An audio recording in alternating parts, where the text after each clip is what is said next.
Michael Morpurgo, The Butterfly Lion. Chapter 1. Chilblains and Semolina Pudding.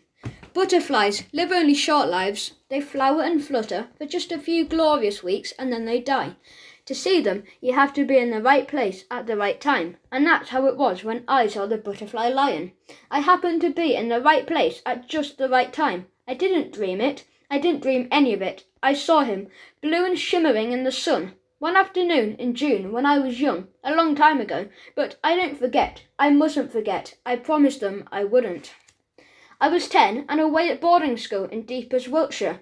It was far from home and I didn't want to be. It was a diet of Latin and stew and rugby and detentions and cross-country runs and chilblains and marks with squeaky beds and semolina pudding.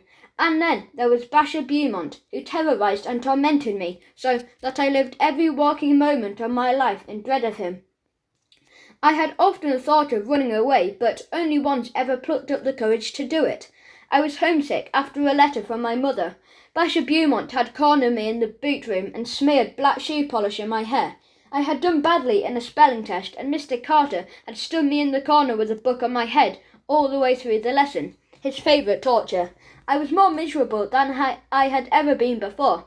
I picked up the plaster in the wall and determined there that I would run away. I took off the next Sunday afternoon. With any luck, I wouldn't be missed till the supper, and by that time I'd be home and free.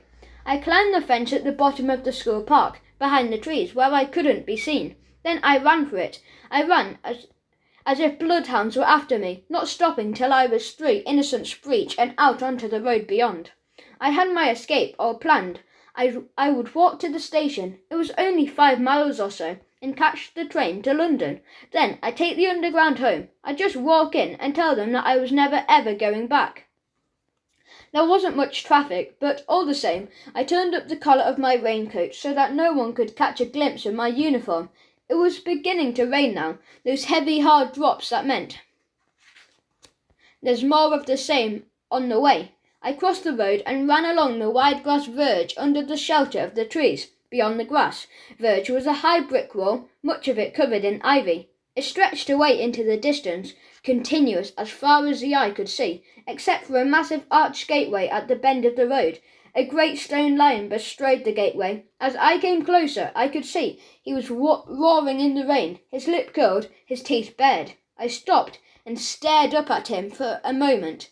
That was when I heard a car slowing down beside me. I did not think twice. I pushed open the iron gate, darted through and flattened myself behind the stone pillar. I watched the car until it disappeared round the bend. To be caught would mean a caning, 4 strokes, maybe 6 across the back of the knees. Worse, I would be back at school, back to detentions, back to Basher Beaumont. To go along the road and dangerous, too dangerous. I would try to cut across the country to the station. It would be longer that way, but safer. Chapter 2. Strange Meeting. I was still deciding which direction to take when I heard a voice from behind me. "Who are you? What do you want?" I turned. "Who are you?" she asked again. The old lady who stood before me was no bigger than I was. She scrutinized me from under the shadow of her dripping straw hat. She had piercing dark eyes that I did not want to look into. "I didn't think it would rain," she said, her voice gentler. "Lost, are you?" I said nothing. She had a dog on a leash at her side, a big dog. There was an ominous growl in his throat, and his hackles were all along his back. She smiled. "The dog says you're on private property," she went on, pointing her stick at me accusingly. She edged aside my raincoat with the end of her stick. "Run away from that school, did you? Well, if it's anything like it used to be, I can't say I blame you. But we can't just stand here in the rain, can we? You'd better come inside. We'll give him some tea, shall we, Jack? Don't you worry about Jack. He's all bark and no bite." Looking at Jack, I found that hard to believe. I don't know why, but I never for one moment thought of running off. I often wondered later why I went with her so readily. I thought it was because she expected me to, willed me to somehow. I followed the old lady and her dog up to the house, which was huge as my school. It looked as it had grown out of the ground. There was hardly a brick or stone or a tile to be seen. The entire building was smothered in red creeper, and there was a dozen ivy-clad chimneys sprouting skyward from the roof. We sat down close to the stove in the vast vaulted kitchen. The kitchen's always been the warmest place, she said, opening the oven door. We'll have you dry in no time. Scones, she went on, bending down with some difficulty and reaching inside. I always have scones on a Sunday, and tea to wash it down. All right for you? She went on chatting away as she busied herself with the kettle and the teapot. The dog eyed me all the way from his basket, unblinking. I was just thinking, she said. You'll be the first young man I've had inside this house since Bertie. She was silent for a while. The smell of the scones wafted through the kitchen. I ate 3 before I even touched my tea. They were sweet and crumbly and succulent with melting butter. She talked on merrily again, to me, to the dog. I wasn't sure which. I wasn't really listening. I was looking out of the window behind her. The sun was bursting through the clouds and lightening the windows beside her. A perfect rainbow arched through the sky, but miraculous thought it was. It wasn't the rainbow that fascinated me, somehow. The clouds were casting a strange shadow over the hillside, a shadow the shape of a lion, roaring like the one over the archway. Sun's come out, said the old lady, offering me another scone. I took it eagerly. Always does, you know. It may be difficult to remember sometimes, but there's always sun behind the clouds, and the clouds do go down in the end, honestly. She watched me eat, a smile on her face that warmed me to the bone. Don't think I want you to go because I don't. Nice to see a boy eat so well. Nice to have the company. But all the same, I'd better get you back to school after you've had your tea, hadn't I? You'll only be in trouble otherwise. Mustn't run off, you know. You've got to stick it out. See things through. Do what's got to be done, no matter what. She was looking out the window as she spoke. My Bertie taught me that, bless him. Or maybe I taught him. I can't remember now. And she went on talking and talking, but my mind was elsewhere again. The lion on the hillside was still there. But now he was blue and shimmering in the sunlight. It was as if he were breathing, as if he were alive. It wasn't a shadow anymore. No shadow is blue. No, you're not seeing this, the old lady whispered. It's not magic. He's real enough. He's our lion, Bertie. Bertie's and mine. He's our butterfly lion.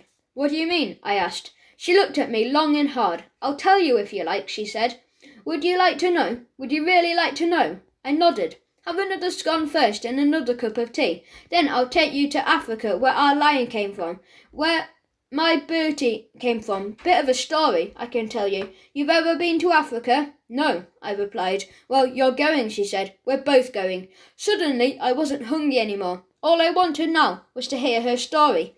She sat back in her chair, gazing out of the window. She told it slowly, thinking before each sentence. And all the while, she never took her eyes off the butterfly lion, and neither did I. Chapter 3. Timbavati. Bertie was born in South Africa in a remote farmhouse near a place called Timbavati.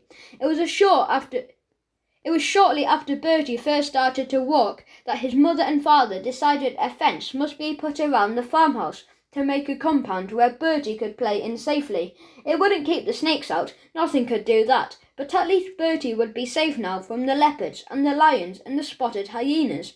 Enclosed within the compound were the lawn and gardens at the front of the house, and the stables and barns at the back. All the room a child would need, or what you might think, but not Bertie. The farm stretched as far as the eye could see in all directions. 20,000 acres of veld. Bertie's father farmed cattle, but times were hard. The rains had failed too often, and many of the rivers and waterholes had all been dried up.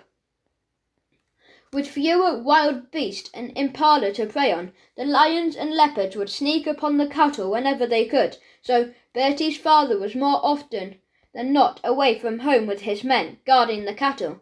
Every time he left, he'd say the same thing. Don't you ever open that gate, Bertie. You hear me? There's lions out there, leopards, elephants, hyenas. You stay put, you hear? Bertie, would you stand out the fence and watch him ride out? And he would be left behind with his mother, who was also his teacher. There were no schools for hundreds of miles, and his mother, too, was always warning him to stay inside. And the fence? Look what happened in Peter and the Wolf, she says. His mother was often sick with malaria, and even when she wasn't sick, she would be listless and sad. There were good days when she would play the piano for him and play hide and seek around the compound, or he'd sit in the lap on the sofa out of the veranda and she'd just talk and talk, all about her home in England, about how much she hated the wilderness and the loneliness of Africa, and about how Bertie was everything to her. But there were rare days. Every morning he'd climb into her bed and snuggle up to her, hoping against hope that today she'd be well and happy. But so often she wasn't, and Bertie would be left on his own again, to his own devices. There was a waterhole downhill from the farmhouse, and some distance away. That waterhole then, there was water in it, became Bertie's whole world. He would spend hours in the dusty compound, his hands gripping the fence, looking out of the wonders of the veld and at the giraffes, drinking spread-legged at the waterhole, and the browsing impala, tails twitching alert, at the warthog snorting and snuffling under the shade of shingei trees, at the baboons, the zebras, the wild beasts, and the elephants bathing in the mud. But the moment Bertie always longed for was when a pride of lions came paddling out of the veld. The impala were the first to spring away, then the zebra would panic and gallop off. With seconds, the lions could have the waterhole to themselves, and they would crouch to drink. From the safe heaven of the compound, Bertie looked and learned as he grew up. By now he could climb the tree by the farmhouse and sit high in its branches. He could see better from up there. He would wait for his lions for hours on end. He got to know the life of the waterholes so well that he couldn't feel the lions were out of there even before he saw them. Bertie had no friends to play with, but he always said he was never lonely as a child. At night he loved reading his books and losing himself in the stories, and by day his heart was out in the veld with the animals. That was where he yearned to be. Whenever his mother was well enough, he would beg her to take him outside the compound, but her answer was always the same. "I can't, Bertie. Your father has forbidden it," she'd say. And that was that. The men would come home with their stories of the veld and the family of cheaters, sitting like sentinels on their kopje of the leopard they had spotted high in his trees, Larder watching over his kill, of the hyenas they had driven off, of the herd of elephants which had stamped in the cattle, and Bertie would listen wide-eyed, agog. Again and again he asked his father if he could help him guard the cattle. His father just laughed, patted his head, and said it was a man's work. He did teach Bertie how to ride and how to shoot too, but always within the confines of the compound. Week in, week out, Bertie had to stay behind the fence. He made up his mind, though, that if no one would take him out into the veld, then one day he would go by himself. But something always held him back. Perhaps it was one of those tales he'd been told of the black mamba snakes who would bite you within 10 minutes, of hyenas whose jaws would crunch you to bits, of vultures who would finish off anything that was left so that no one would ever find even the bits. For the time being, he stayed behind the fence, but the more he grew up, the more his compound became a prison to him. One evening, Bertie must have been about 6 years old by now. He was sitting high up in the branches of his tree, hoping against hope the lions might come down for their sunset drink, as they often did. He was thinking of giving up, for it would soon be dark to see much now, when he saw solitary lioness came down to the waterhole. Then he saw that she was not alone. Behind her and on unsteady legs came what looked like a lion cub, but it was white, glowing white in the gathering gloom of dusk.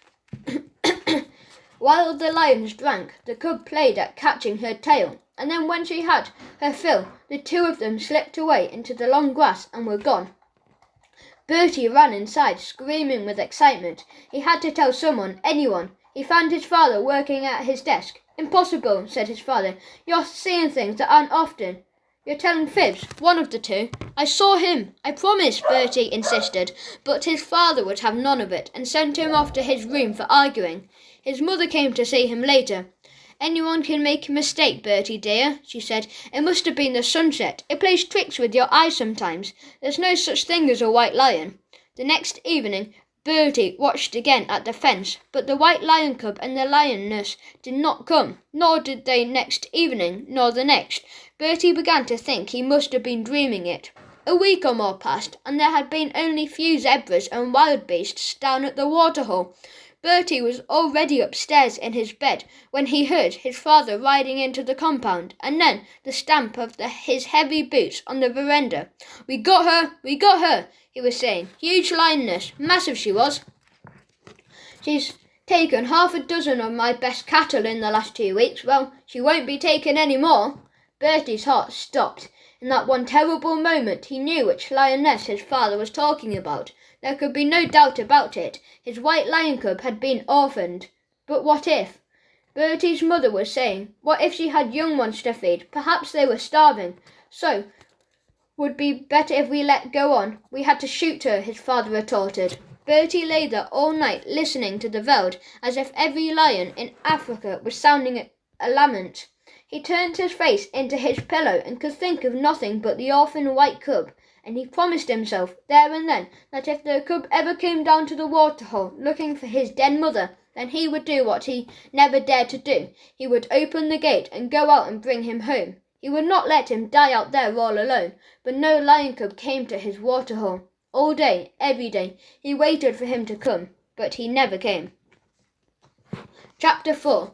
Bertie and the Lion. One morning, a week or so later, Bertie was woken by a chorus of urgent neighing. He jumped out of his bed and ran to the window. A herd of zebras were scattering away from the waterhole, chased by a couple of hyenas. Then he saw more hyenas, 3 of them, standing stock still, noses pointing, eyes fixed on the waterhole. It was only now that Bertie saw the lion cub, but this one wasn't white at all. He was covered in mud, with his back to the waterhole, and he was waving a pathetic paw at the hyenas, who were beginning to circle. The lion cub had nowhere to run, and the hyenas were sliding ever so closer. Bertie was downstairs in a flash, leaping off the veranda and racing barefoot across the compound, shouting at the top of his voice. He threw open the gate and charged down the hill towards the waterhole, yelling and screaming and waving his arms like a wild thing. Startled at this sudden intrusion, the hyenas turned tail and ran, but not far. Once within range, Bertie hurled a broadside of pebbles at them, and they ran off again, but again not far. Then he was at the waterhole, and between the lion cub and the hyenas, shouting at them to go away. They didn't. They stood and watched, uncertain for a while. Then they began to circle again, closer and closer. That was when the shot rang out. The hyenas bolted into the long grass, and they were gone. When Bertie turned around, he saw his mother in her nightgown, rifle in hand, running towards him down the hill. He had never seen her run before.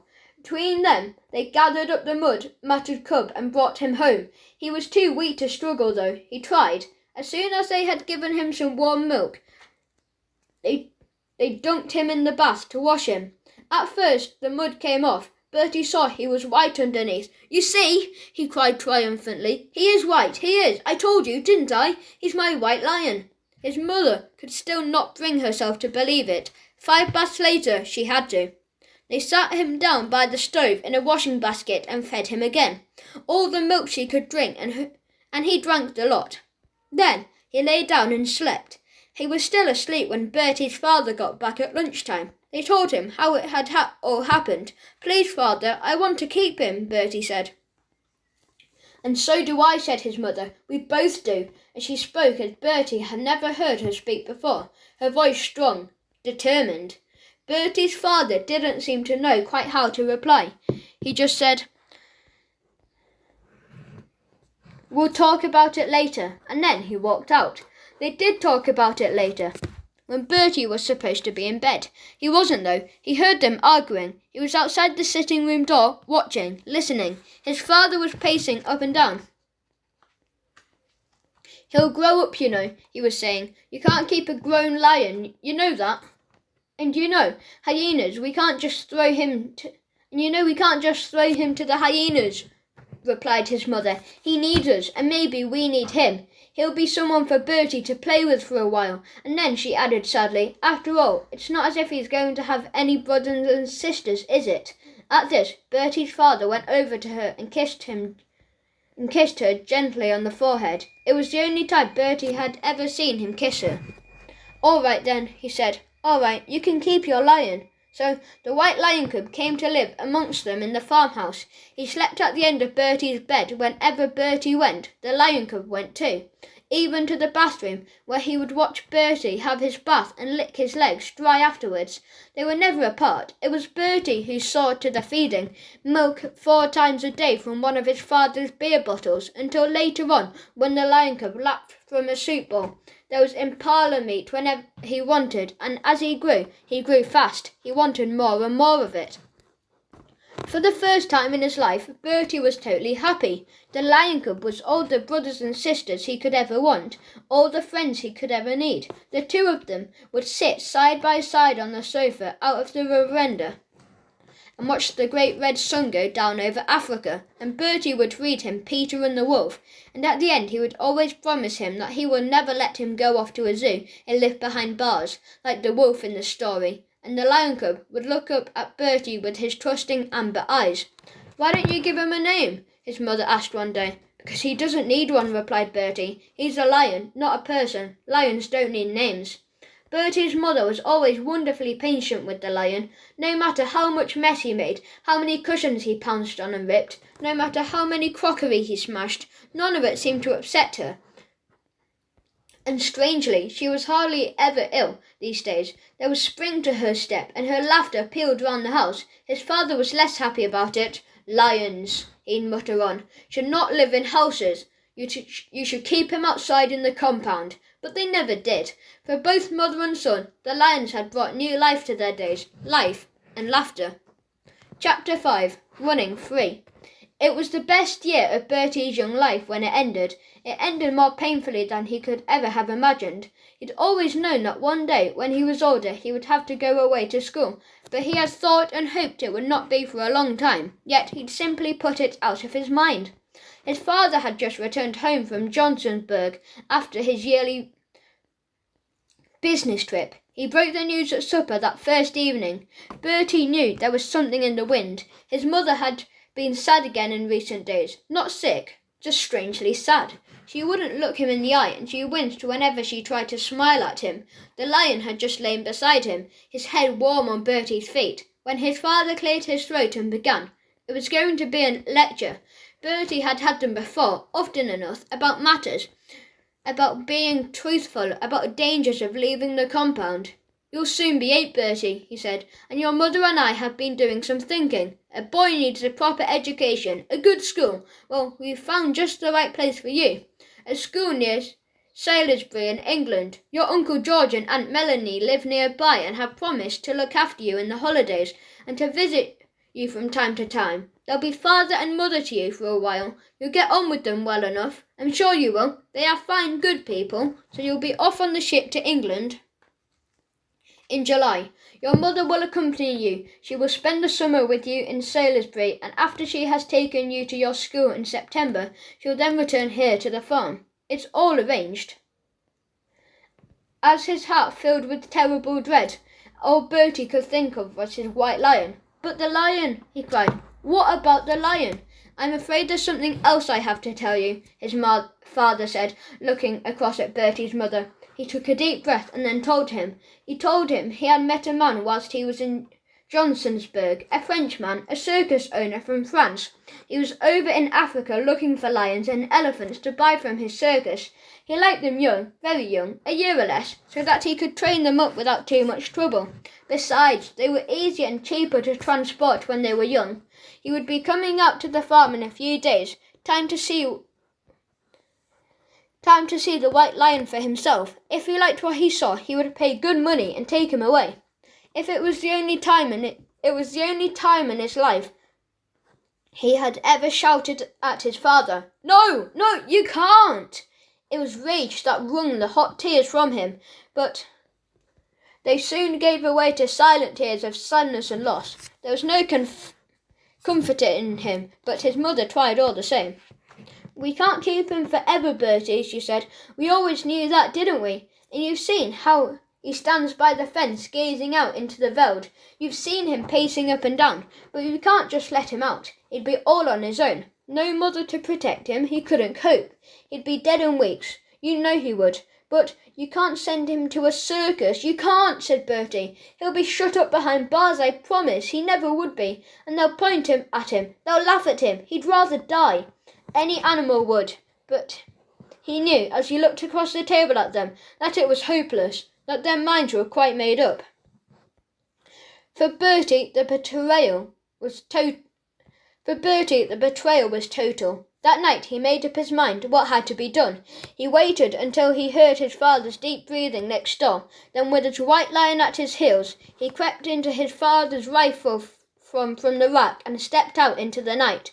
The compound gate yawned open noisily when he pushed it, but then they were out and running free. Bertie had no thought of the dangers around him, only that he must get as far from home as he could before he did it. The lion padded alongside him, stopping every now and again to sniff the air. A clump of trees became a herd of elephants wandering towards them out of the dawn.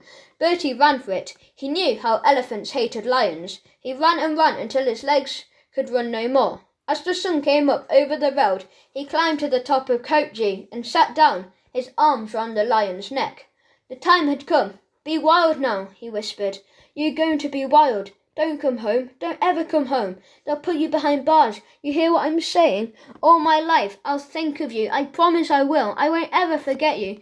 And he buried his head in the lion's neck and heard the greeting groan from deep inside. He stood up. "I'm going now," he said. "Don't follow me. Please don't follow me." And Bertie clambered down off Coatgee and walked away. When he looked back, the lion was sitting there, watching him. But then he stood up, yawned, stretched, licked his lips and sprang down after him. Bertie shouted at him, but he kept coming. He threw sticks, he threw stones. Nothing worked. The lion would stop, but then as soon as Bertie walked on, he simply followed at a safe distance. "Go back!" Bertie yelled. "You stupid, stupid lion! I hate you! I hate you! Go back!" But the lion kept loping after him, whatever he did, whatever he said. There was only one thing for it. He didn't want to do it, but he had to. With tears filling his eyes and his mouth, he lifted the rifle to his shoulder and fired over the lion's head. At once the lion turned tail and scampered away through the veld. Bertie fired again. He watched till he could see him no more and then turned for home.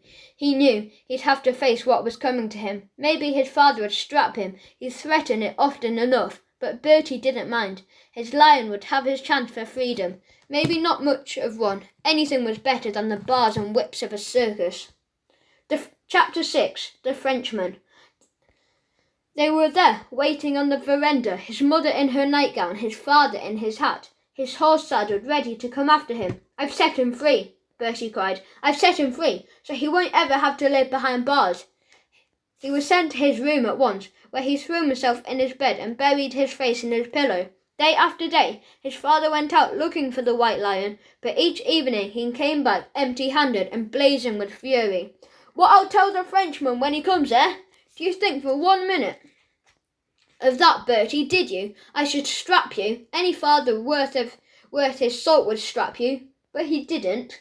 Bertie spent all day and every day at the fence or up his tree in the compound, or at his bedroom window, his eyes scanning the veld for anything white moving through the grass. He prayed at the bedside every night until his knees were numb, prayed that his white lion would learn how to kill, would somehow find enough to eat, would avoid the hyenas and other lions too. Come to that. Above all, he prayed he would not come back, at least not until the Frenchman from the circus had come and gone. The day the Frenchman came, it rained, the first rain for months. It seemed. Bertie watched him as he stood there, dripping on the veranda, his thumb hooked into his waistcoat pocket. As Bertie's father broke the news that there was no white lion to collect, that he had escaped, that was the moment when Bertie's mother put her hand to her throat, cried and pointed. The white lion was wandering through the open compound gate, yowling pitifully. Bertie ran to him and fell onto his knees and held him. The lion was soaked to the skin and trembling. He was panting with hunger and so thin that you could see his rib cage. They all helped to rub him down and then looked as he ate ravenously. "Incroyable! Magnifique!" said the Frenchman. "And white, just as you said, white like the snow and tame too. He will be the star of my circus. I shall call him Le Prince Blanc." The White Prince. He will have all he needs, all he wants, fresh meat every day, fresh straw every night. I love my animals, you know. They are my family, and the lion of yours, he will be my favourite son. Have no fear, young man. I promise you that he will never be hungry again. He put his hands on his heart. As God is my witness, I promise it. Bertie looked up into the Frenchman's face. It was a kind face, not smiling yet, earnest and trustworthy, but even so, it did not make Bertie feel any better. There you see, said Bertie's mother. He'll be happy, and that's all that matters, Bertie, isn't it? Bertie knew that there was no point in begging. He knew now that the lion could never survive on his own in the wild, that he would have to go with the Frenchman. There was nothing else for it. That night, as he lay in the dark together side by side, Bertie made him a last promise. I will find you, he whispered. Always remember that I will find you. I promise. The next morning, the Frenchman shook hands with Bertie on the veranda and said goodbye. He'll be fine, don't you worry. And one day, you must come to France and see my circus, Le Cirque Merlot. It is the best circus in all of France. Then they left, the white lion in a wooden crate rocking from side to side in the bank of the Frenchman's wagon. Bertie watched until the wagon disappeared from view. A few months later, Bertie found himself on a ship steaming out of Cape Town, bound for England and school and new life. As the last table of mountain vanished in a heat haze, he said goodbye to Africa and was not all unhappy. He said he had his mother with him, for the time being at least, and after all, England was nearer France than Africa was, much nearer. Chapter 7, I think, Strawbridge. The old lady drank her tea and wrinkled her nose in disgust. I'm always doing that, she said. I'm always letting my tea go cold. The dog scratched his ear, groaning with the pleasure of it, but eyeing me all the time. Is that the end? I asked. She laughed and put down her cup. I should say not, she said, and then she went on picking a tea leaf off the tip of her tongue. Up till now it's been just Bertie's story. He told it to me so often that I almost feel I was there when it happened. But from now on, it's my story too. What about the white lion? I had to know. Did he find the white lion? Did he keep his promise? The old lady seemed suddenly clouded with sadness. You must remember, she said, putting a bony hand on mine, that true stories do not always end just as we would wish them to.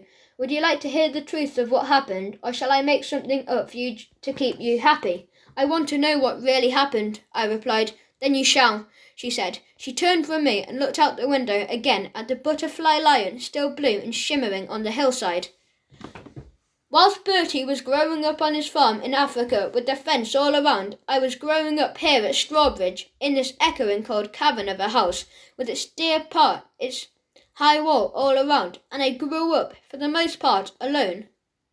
I was an only child. My mother had died giving birth to me, and my father was rarely at home.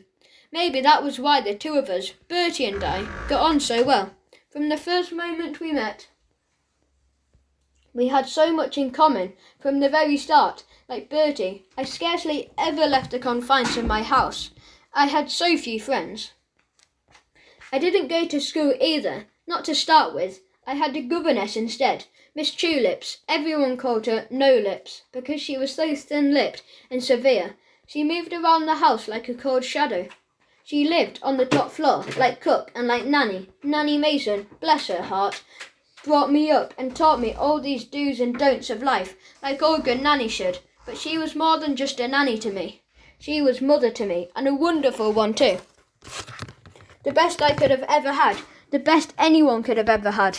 My mornings were always spent at my studies with No Lips, but all the while I was looking forward to my afternoons out walking with Nanny Mason, except on Sundays, when I was allowed to be on my own all the day. If father wasn't home for the weekend, which he usually wasn't, then I could fly my kites when it was fine and read my books when it wasn't. I loved my books, Black Beauty, Little Women, Heidi. I loved them all, because they took me outside the park walls.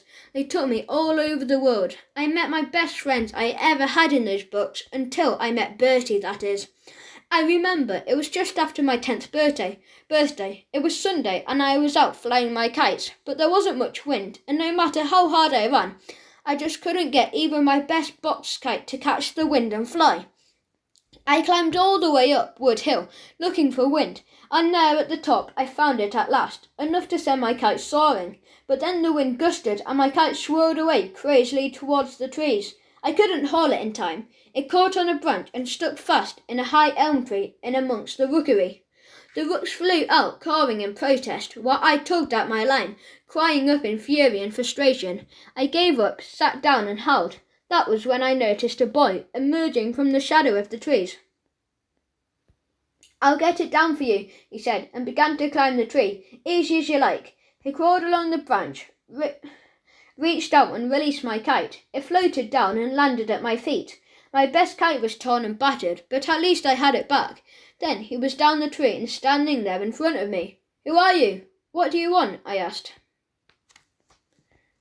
"I can mend it if you like," he said. "Who are you?" I asked again. "Bertie Andrews," he replied. He was wearing a grey school uniform, and one I recognised at once. From the Lion Gateway I had often watched them on their walks, 2 by 2, blue school caps, blue socks. "You're from the school up the road, aren't you?" I said. "You won't tell me, will you?" His eyes were wide with sudden alarm. I saw that his legs were scratched and bleeding. "Been in the wars, have you?" I said. "I've run away," he went on, "and I'm not going back, ever." "Where are you going?" I asked him. He shook his head. "I don't know. In the holidays I live at my auntie's in Salisbury, but I don't like it there." "Haven't you got a proper home?" I said. "Course I have," he replied. "Everyone has, but it's in Africa." That whole afternoon we sat together on Wood Hill, and he told me all about Africa, about his farm, about his waterhole, about his white lion, and about how he was somewhere in France now, in a circus, and how he couldn't bear to think about him.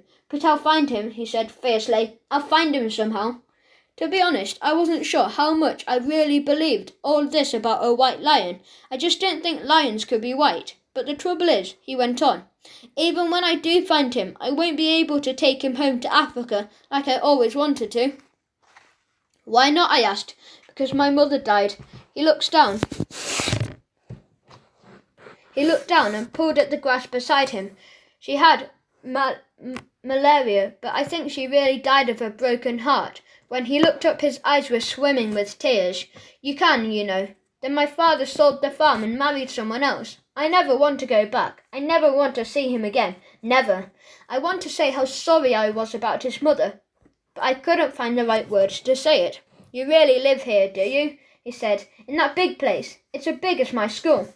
I told him then what little there was to know of me, all about my father being away in London, so much about No Lips and Nanny Mason. He sucked at the purple clover as I talked, and when neither of us had anything more to say, we lay back in the sun and watched a pair of meowing buzzards wheeling overhead. I was wondering what would happen to him if he got caught. "What are you going to do?" I said at last. "Won't you get into trouble?" "Only if they catch me." "But they will. They're bound to in the end." I say. "You've got to go back before they miss you." After a while he propped himself up on his elbow and looked down at me. "Maybe you're right," he said. "Maybe they won't. Maybe they won't miss me yet. Maybe it's not too late. But if I go back, could I come again?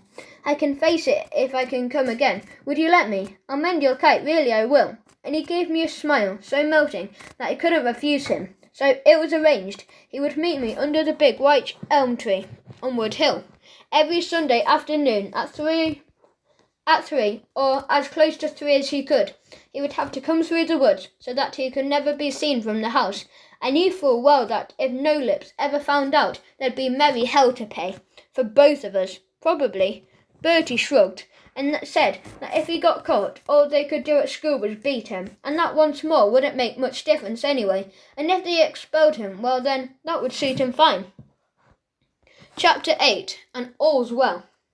Bertie came every Sunday after that. Sometimes it couldn't be for long, because he had detention back at school, or maybe I'd have to send him away, because father was down from the weekend, shooting pheasants in the park with his friends. We have to be careful. He did mend my best box kite, but after a while we forgot all about flying kites, and we just talked and walked. Bertie and I lived for our Sundays in those next 2 years, and we became, first, good companions, and then the best of friends. We never told each other we were, because we didn't need to. The more I got to know him, the more I believed everything about Africa and about the White Prince in the circus somewhere in France. I believed him too, when he told me again and again how someday, he would find his white lion and make sure that he'd never have to live behind bars again. The school holidays always dragged interminably because Bertie wasn't there on Sundays, but at least there was no lessons to endure with no lips. She always went off in the holidays to stay with her sister by the sea in Margate. Instead, her lessons though, Nanny Mason would take me on endless nature walks on the wild side she called them. I grumbled and stamped my feet. But it's so boring, I tell her. If we had zebras and water buffaloes and elephants and baboons and giraffes and wild beasts and spotted hyenas and black mamba snakes and vultures and lions, I wouldn't mind. But a few deer, a foxhole, and maybe a badger set, a dozen rabbit droppings, one robin's nest and some cuckoo print. Once, before I could stop myself, I said, "And you know, Nanny, there's little white lions in Africa, real white lions." "Fancy that!" she laughed. "You and your fairy tales, Millie, you read too many books." Bertie and I didn't dare write letters to each other in case someone found them and read them. But school came round again, and he'd be there under the white elm tree on the first Sunday at 3 o'clock without fail. What we found to talk about all the time, I cannot honestly remember. He sometimes said how he could never look at a circus poster without thinking of the White Prince, but as time passed, he talked less and less of the White Lion, and then not at all. I thought that maybe he had forgotten all about him. We both grew up too quickly. We had one last summer term together before I was sent off to convent school by the sea in Sussex, and he was to go away to college under the shadow of Canterbury Cathedral. We treasured each meeting, knowing how few we had left. We were silent in our sadness. The love between us stayed unspoken. We knew when our eyes met, when our hands touched, we were just so sure of each other. Before he left me the last Sunday, he gave me a kite he had made in the carpentry lessons at school and told me I had to think of him every time I flew it. Then he went his way to college and I went mine to convent, and we didn't see each other again. I was always very careful when I flew the kite he'd given me, just in case I lost it up a tree and couldn't get it back down again. I thought if I lost the kite, it would be like losing Bertie forever. I kept it on top of my cupboard in my bedroom. It's still up there to this day. Now, we did write because we were away from home, and it was safe to do so. We wrote letters that talked to each other just as we had done all those years on Wood Hill. My letters were long and rambling about tattle at school and about how much happier it was at home that no lips had left. His were always short and his handwriting so tiny you could hardly read it. He was no happier inside the walls of his cathedral precinct than he had been before. There were bells, he wrote, always bells. Bells to wake you up, bells for meals, bells for lessons, bells, bells, bells, cutting his days into thin slices. How we both hated bells. The last thing he heard at night was the night watchman walking the city walls outside, his dormitory window ringing his bell and calling out, 12 o'clock, 12 o'clock, a fine night, and all's well. But he knew, as everyone knew, that all was not well, and that a great war was coming. His letters and mine were full of dread of it. Then the storm of war broke. Like many storms, it rumbled only distantly at first, and we all hoped it would somehow pass by. But it was not to be like that. Father looked so grand in his khaki uniform and shiny brown shoes. He said goodbye to Nanny Mason and me on the front steps, climbed into his car and was driven away. We never saw him again. I can't pretend I grieved much when the news came that he had been killed. I know a daughter should grieve for a dead father, and then I tried. I was sad, of course, but it was difficult to grieve for someone you never really knew, and my father had always been a stranger to me. Worse so, much worse for me, was the thought that the same thing might one day happen to Bertie.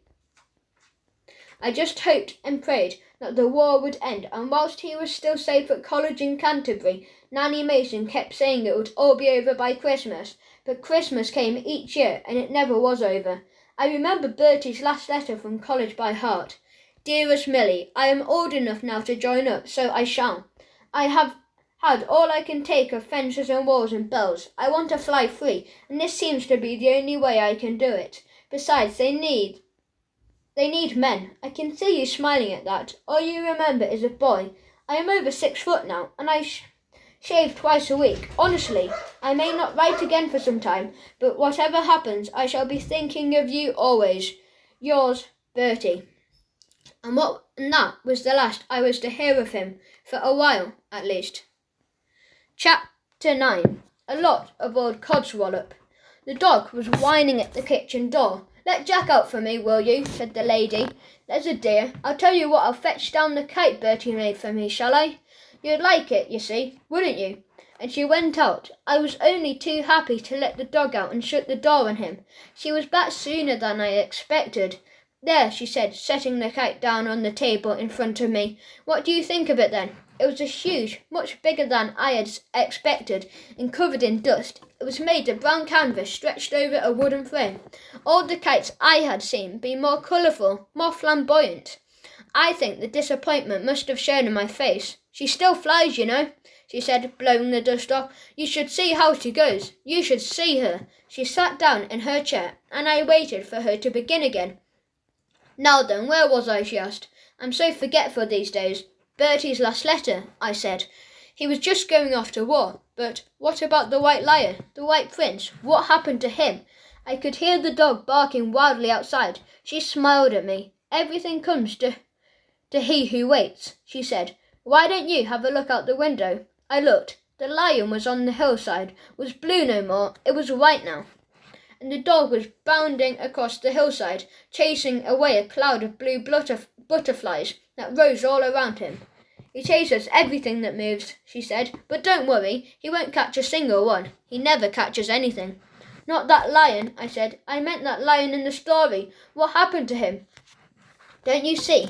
They're the same. The lion out there on the hillside and the lion in the story. They're the same.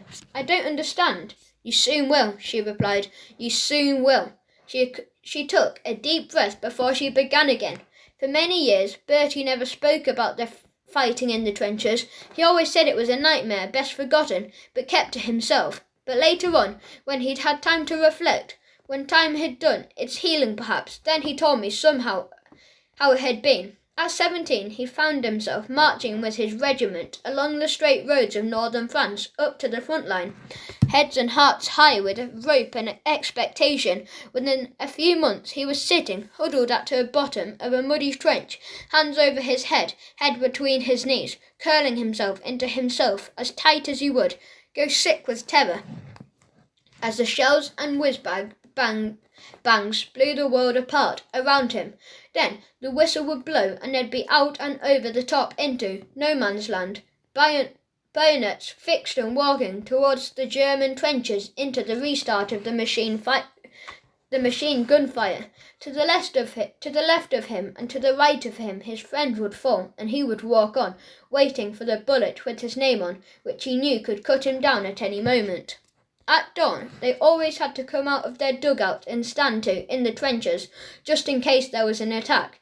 The Germans often attacked at dawn. That's how it was on the morning of his 20th birthday. They came swarming over to no man's land out of the early morning sun, but they were soon spotted and moved down like so much ripe corn.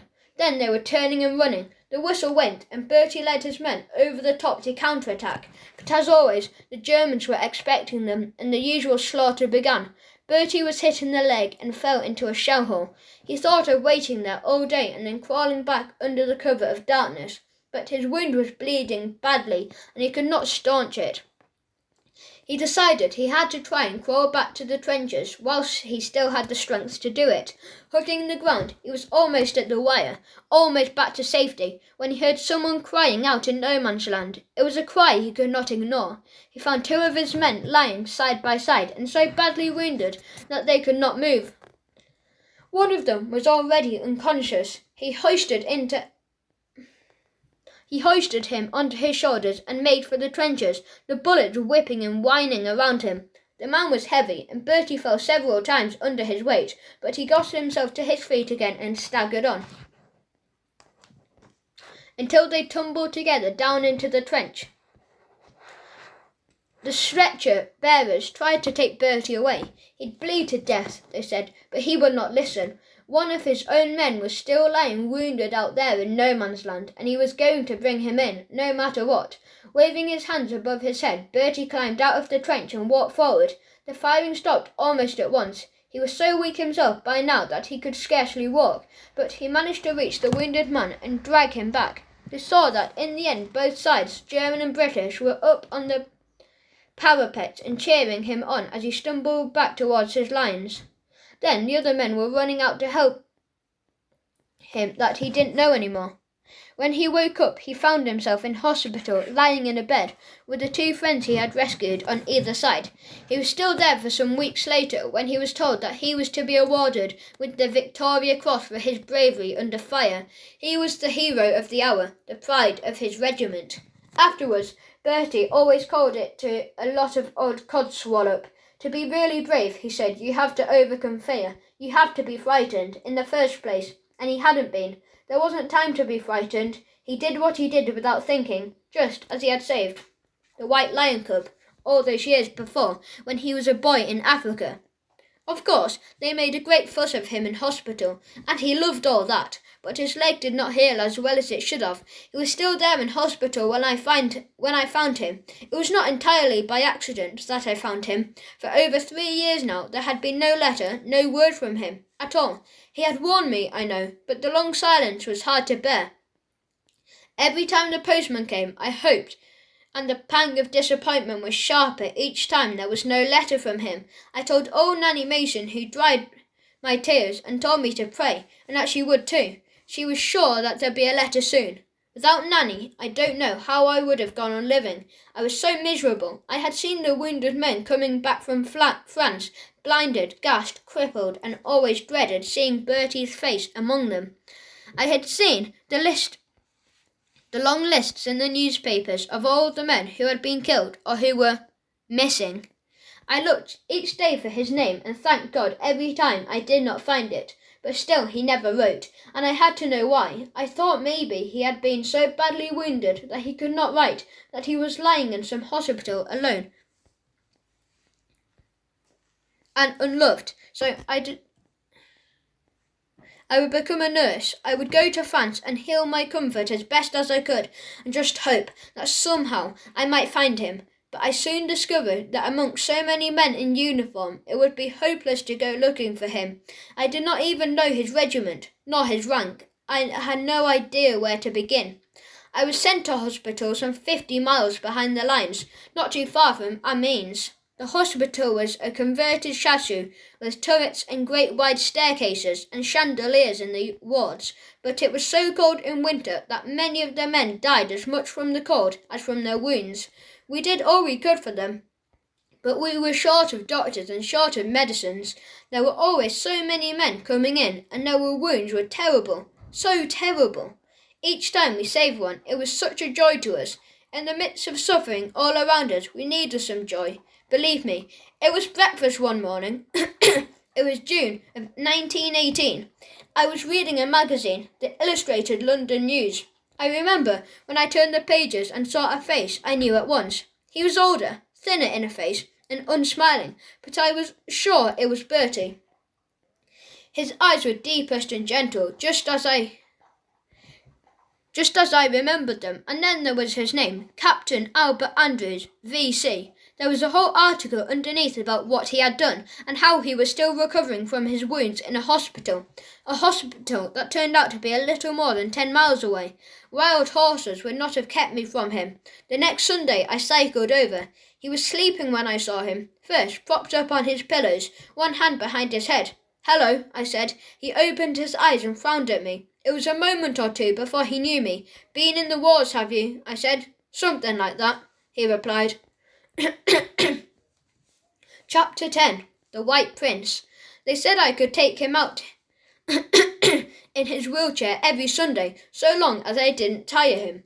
so long as he was back by supper. As Bertie said, it was just like our Sundays had been when we were little. There was only one place we could go to, a small village only a mile away. There wasn't much left of the village, a few streets of battered houses, a church with its steeple broke off halfway up, and a cafe in the square, thankfully still intact. I would push him on his chair some of the way, and he would hobble along with his stick when he felt strong enough. Mostly he would sit in the cafe and talk, or walk along the river and talk. We had so many years to catch up on. He hadn't written, he told me, because he thought that each day at the front might be his last, that he might be dead by sunset. So many of his friends were dead. Sooner or later, it had been his turn. He wanted me to forget him so that I wouldn't know when he was killed, so that I wouldn't be hurt. What you don't know, you don't grieve over, he said. He had never imagined that he would survive. He would ever see me again. It was one of our Sunday outings that I noticed the poster across the street on the wall of what was left of the post office. The colours were faded and bottom half had been torn away. But it was the top of the print was quite clear. It was in French. Cirque Merlot, it read, and underneath, Le Prince Blanc, the White Prince, and just discernible, a picture of a lion roaring, a white lion. Bertie had seen it too. It's him, he breathed. It has to be him. With no help from me, he was out of his wheelchair, stick in hand, limping across the street towards the cafe. The cafe owner was wiping down the tables outside of the pavement. The circus, Bertie began, pointing at the poster. He didn't speak much French, so he shouted in English instead. You know, lions, elephants, clowns. The man looked at him blankly and shrugged, so Bertie started roaring like a lion and clawing in the air. I could see alarmed faces out the window of the cafe, and the man was backing away, shaking his head. I ripped the poster off the wall and brought it over. My French was a little better than Bertie's. The cafe owner understood at once. Ah, he said, smiling with relief. Monsieur Merlot, le cirque, c'est triste. And he went on in broken English. The circus, he finished. Sad, very sad. The soldiers, you understand. They want beer and wine, and girls, maybe. They do not want the circus. No one comes, and so Monsieur Merlot, we have to close the circus. But what can he do with all the animals? He keeps them, he feeds them. But the shells come, more and more they come, and his house, how you say it, it is bombarded. Many animals are dead. They take all the hay for the horses. There was no food for the animals, so Monsieur Merlot had to take his gun, and we have to shoot them. No more circus. Finished.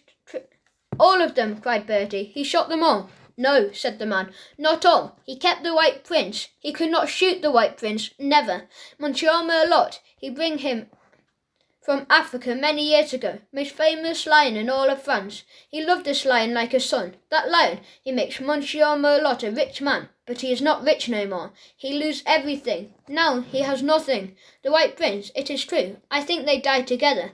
Maybe they die already. Who know? The Monsieur Merlot, Bertie said. Where does he live? Where can I find him? The man pointed out of the village. 7, maybe 8 kilometres, he said. It is an old house by the river, over that bridge, and on the left. Not too far, but maybe Monsieur Merlot, he is not there no more. Maybe the house is not there no more. Who knows? And with a last shrug, he turned and went indoors. There were always army lorries rumbling through the village, so it was not too difficult to hitch a ride. We left the wheelchair behind in the cafe. Bertie said it would only get them halfway, that he could manage well enough with his stick. We found the house, a mill house, just over the bridge, where the cafe owner had said it would be. There wasn't much left of it. The barns all round were shell-blasted, the ruins blackened by fire.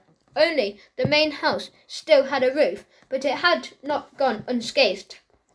One corner of the building had been holed and was partially covered by canvas that flapped in the wind.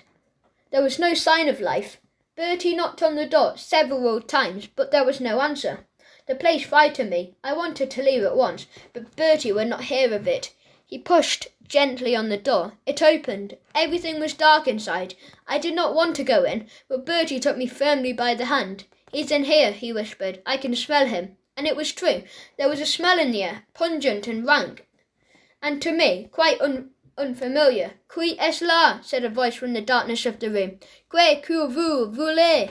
He spoke so quietly you could hardly hear him rush over the river outside. I could just make out a large bed under the window at the far end of the room. A man was lying there, propped up on a pile of cushions. Monsieur Merlot, Bertie asked. Qui? As we walked forward together, Bertie went on. I am Bertie Andrews. Many years ago you came to my farm in Africa, and you bought a white lion cub. Do you still have him? As if in answer, the white blanket at the end of the bed became a lion, rose from his bed, sprang down, and was padding towards us, a terrible rumble in his throat. I froze where I was as the lion came right to us. It's all right, Millie. He won't hurt us, said Bertie, putting an arm round me. We're old friends. Moaning and yowling, the lion rubbed himself up against Bertie so hard that we had to hold on to each other to stop ourselves from falling over. Chapter 11. A miracle. A miracle.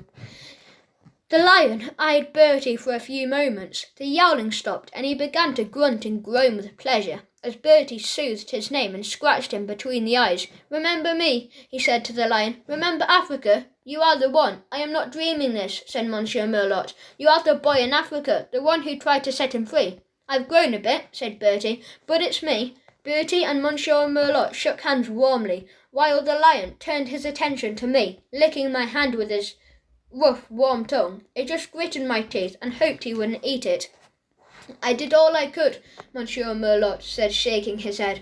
But look at him now, just skins and bones like me. All my animals, they are gone, except Le Prince Blanc is all I have left. I have to shoot my elephants, you know. That I had to do. What else could I do? There was no food to feed them. I could not let them starve, could I?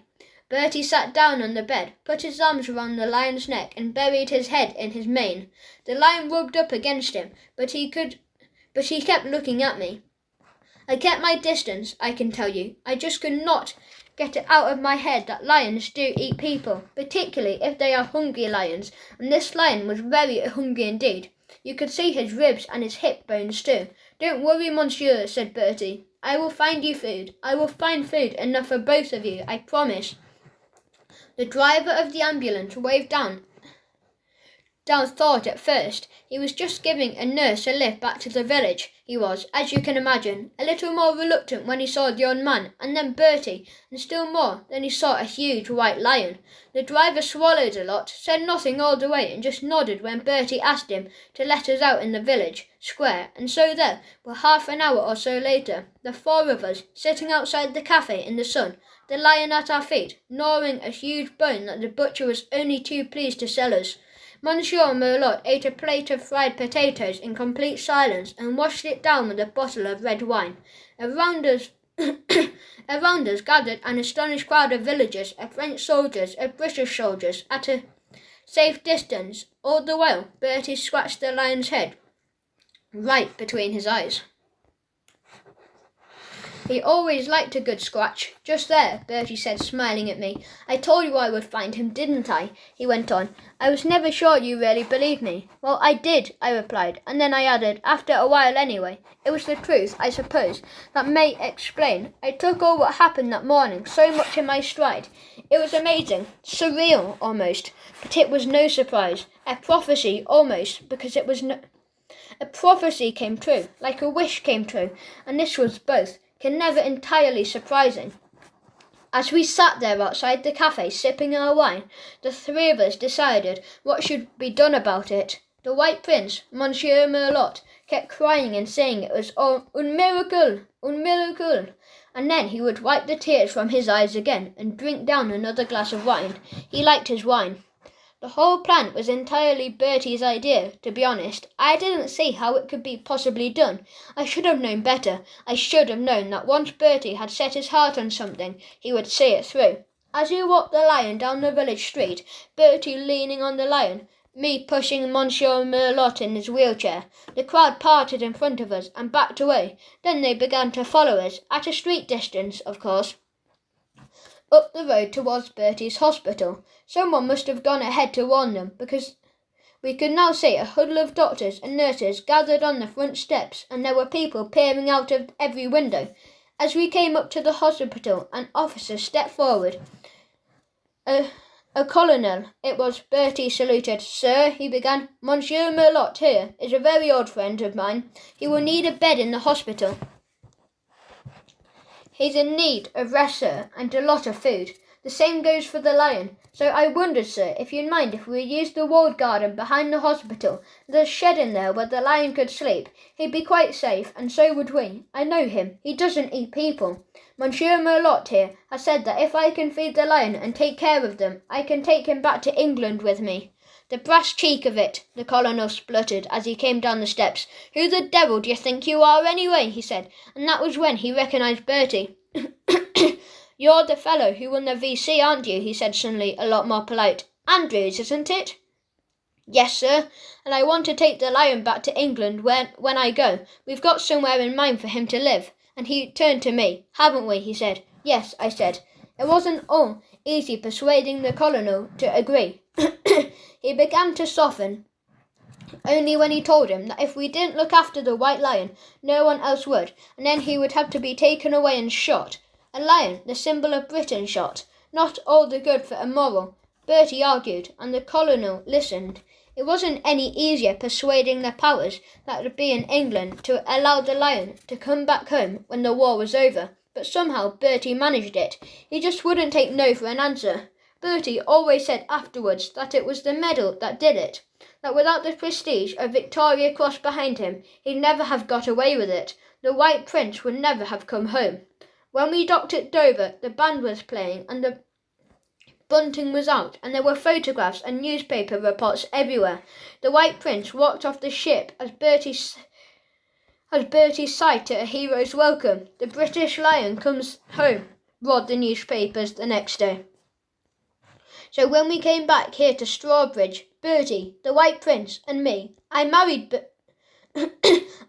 Bertie in a village church. I remember Bertie had a bit of a disagreement with the vicar because he wouldn't allow the lion inside the church for the wedding. I was very glad he didn't, but I never told Bertie that. Nanny Mason adored both Bertie and the White Prince, but she insisted on washing him often because he smelt.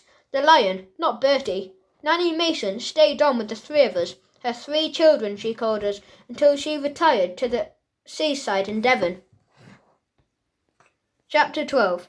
We never had children of our own. We just had the White Prince. And I can tell you, he was enough of a family for anyone. He roamed free in the park just as we had planned as he would, and chased the deer and the rabbits whenever he felt like.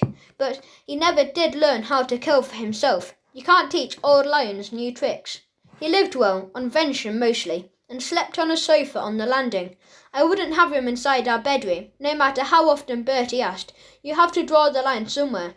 Bertie's leg never recovered completely. When it was bad, he often needed a stick, or me, or the lion to lean on. It pained him a lot, particularly when the weather was cold and damp, and he never slept well. On Sundays, the 3 of us would wander the park together, and he would sit on the top of Wood Hill, with his arm around his old friend's neck, and I would fly kites, as you know. I've always loved kites, and so it turned out. So did the lion. He pounced on several of them, and landed, savaged them, and ripped them to pieces. The lion never showed any interest in escaping, and even if he'd wanted to, the park wall was too high for an old lion to jump. Wherever Bertie went, he wanted to go too, and if ever Bertie went out in the car, then he'd sit by me near the stove in the kitchen and watch me with those great amber eyes, listening all the while for the sound of Bertie's car coming up the gravel to the front of the house.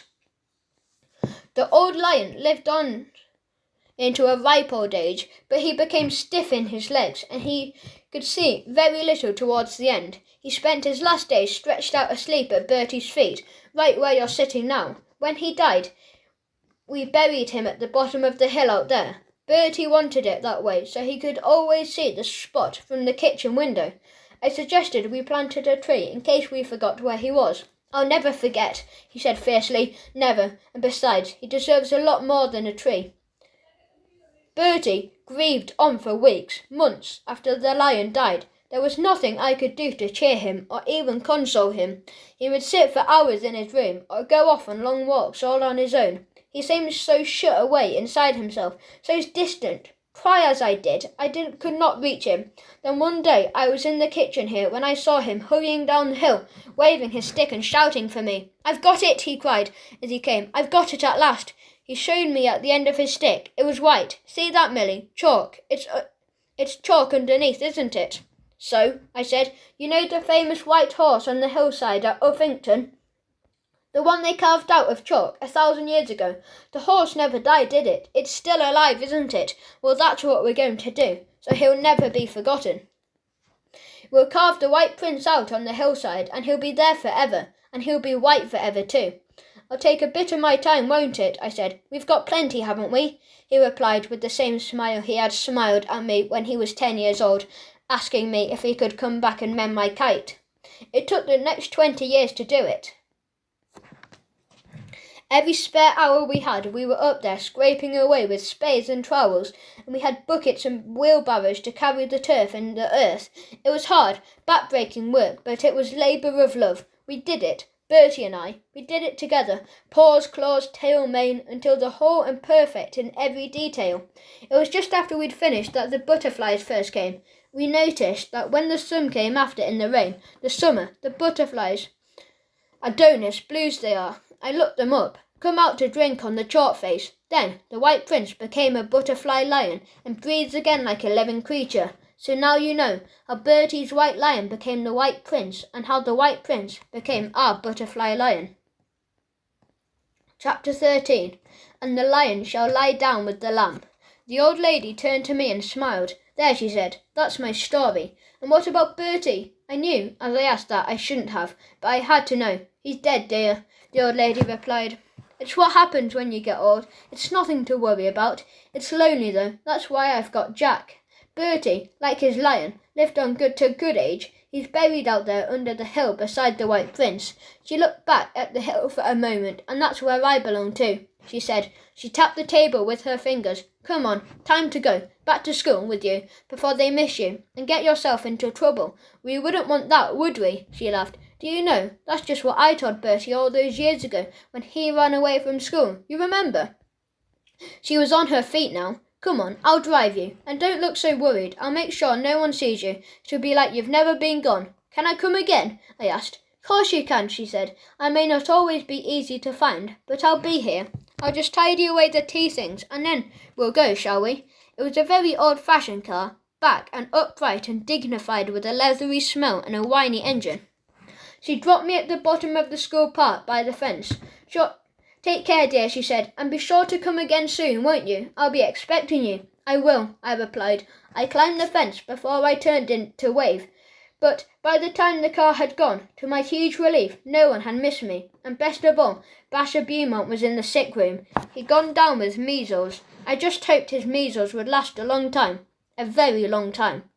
All through supper I could think of nothing but Bertie Andrews and his white lion, stew and dumplings, and then semolina pudding with raspberry jam again. It was as if I was picking my way through my slimy semolina that I remembered Bertie Andrews had been at his school. I thought maybe he'd had to sit there and eat slimy semolina just as we did now. I looked up at the honours board around the dining hall at the names of all the boys who had won scholarships over the years. I looked for Bertie Andrews. He wasn't there, but then I thought, why should he be? Maybe like me, he wasn't brilliant at his school. Not everyone wins scholarships. Cookie, Mr. Cook, my history teacher, was sitting beside me at the end of the table. "Who were you looking for, Morpurgo?" he asked suddenly. "Andrews, sir," I said. "Bertie Andrews." "Andrews? Andrews? That's an Albert Andrews who won the Victoria Cross in the First World War. You mean him?" Cookie scraped his bowl clean and licked the back of his spoon. "I love raspberry jam. You'll find his name on the chapel under the east window under the war memorial. But he wasn't killed in the war, you know. He lived down at Strawbridge, that place with the lion on the gateway, just across the main road. He died maybe 10-12 years ago, soon after I came to teach here. The only old boy ever to win the VC. That's why they put up a memorial plaque to him in the chapel after he died. I remember the day his wife came to unveil it. His window, I should say. Poor dear, just herself and her dog in that great big place. She died only a few months after. Broken-hearted, they say. You can die of a broken heart. That house has been empty ever since. No family take it on. No one wants to. Too big, you see. Shame. I said I wanted to be excused to go to the toilet. I hurtled down the passage, out the country yard, and into the chapel. The small brass plaque, and exactly where Cookie had said it was, but hidden by a vase of flowers. I moved the vase to one side. The plaque read, Albert Andrews, V.C., born 1897, died 1968, an old boy of the school, and the lion shall lie down with the lamb. All night long I tried to puzzle it out. Cookie was wrong. He just had to be. I never slept a wink. Chapter 13. Adonis Blues. The next afternoon, after games were over, I went over to the fence at the bottom of the park, hared up through Innocent Breach and across the road, along the wall, and slipped through the iron gateway with the stone lion roaring above me. It was raining, a light summer rain. I tried knocking at the door. No one came. No dog barked. I went round to the back and peered in through the kitchen window.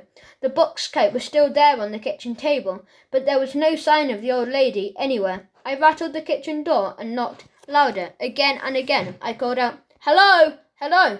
There was no reply. I banged on the window. Are you there? Are you there? We all are, came a voice from behind me. I turned. There was no one there. I was alone with the white lion on the hillside. I had imagined it. I climbed the hill and went to sit in the grass above, the white of the lion's mane. I looked down at the great houses beneath me. Jackdaws caved overhead. There was bracken and grass growing out of the gutters and around the chimney pots. Some of the windows were boarded up. Drain pipes hung loose and rustling. The place was empty. Quite empty.